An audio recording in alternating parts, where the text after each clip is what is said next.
Alright, I'll do the Sabres Flyers podcast that I was too busy to do last night. And I'm not sure if it's the Flyers' awful goaltending that's keeping the Sabres in the series, or if it's the Sabres' awful defensive miscues that's keeping the Flyers in the series. But one way or the other, they're at times seeming like it's as much of a contest to see who can suck the most as it is to see who can win the game. Here we are at Game 7. I think a lot of people are a little pissed off at how we got here, but I don't think that being here is necessarily a bad thing.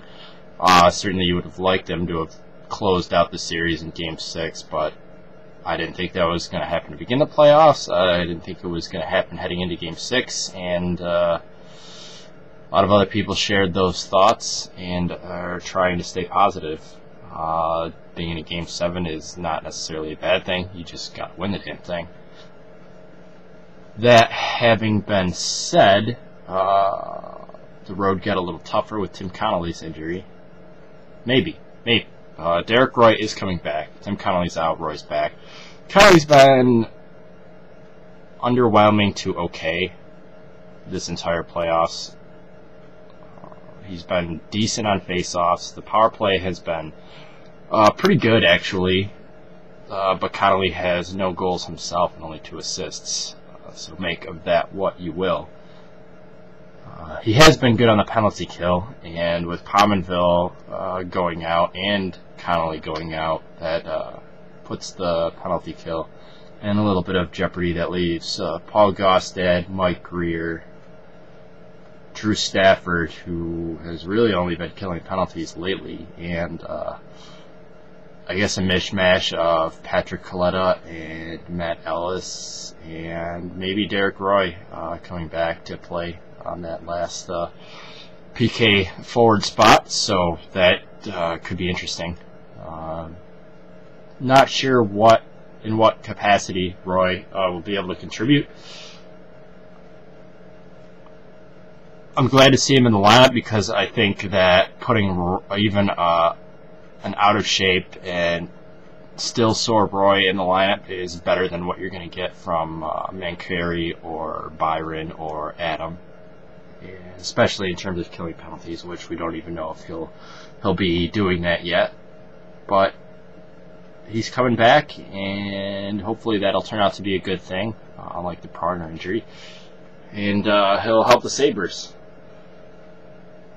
Speaking of the Pronger injury, God, was that guy ever useless. I think he got like 5 minutes of ice time, if that. He basically only played their power play time, so he had 4.5 minutes of ice time. Not a factor. Had 1 shot on goal, 1 missed shot, and a penalty and a hit. Nope, not a hit.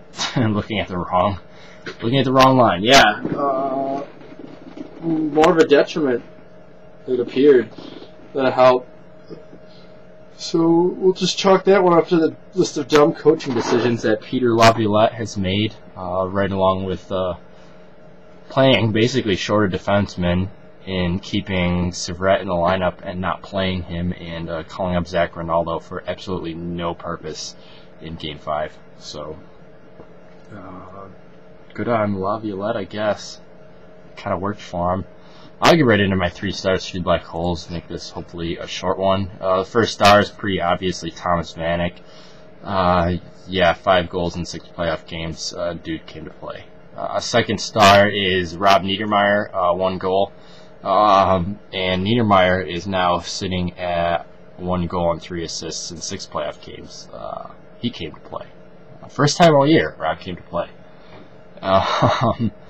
And third star, I gotta split it between Tyler Myers with 3 assists and Marc-Andre Gragnani, who has been an absolute monster.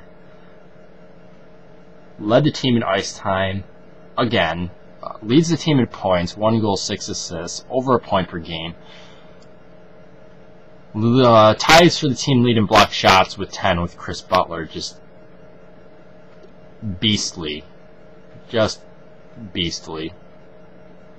I didn't see that coming. Anybody see that coming? I didn't see that coming.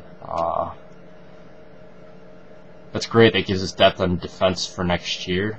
Hopefully we can shop out a few guys and bolster the defensive corps for Ryan Miller.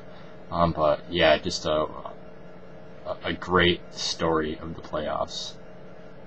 What is it about our rookies and playing well in the playoffs? Gerby and Ennis were great last year. Gragnani's good this year.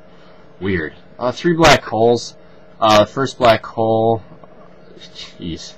I'll give it to Chris Butler. He's had a decent playoffs, I think. Better than a lot of people have given him credit for. But again, he cost the Sabres a goal the other night. Second black hole, I will give it to Mike Weber and Steve Montador, who were -5 between the two of them, and yeah, I don't know. I think our defensemen are better than what they show, but I don't know. And third black hole, I got to give it to Brad Boyce. Get a goddamn point, Brad. Even Ryan Miller has a point now. Brad Boyce, pointless. Do something, Brad. Do something. Tuesday, 7:30, Game 7 in Philadelphia. We get to hear the terrorist song, the We Hate America, because we refuse to sing the anthem song, which has been good for us, I guess. We're 2-1 in Philly, so hopefully that goes to 3-1, and we will be marching southward to Washington in a few days. So I will see you then.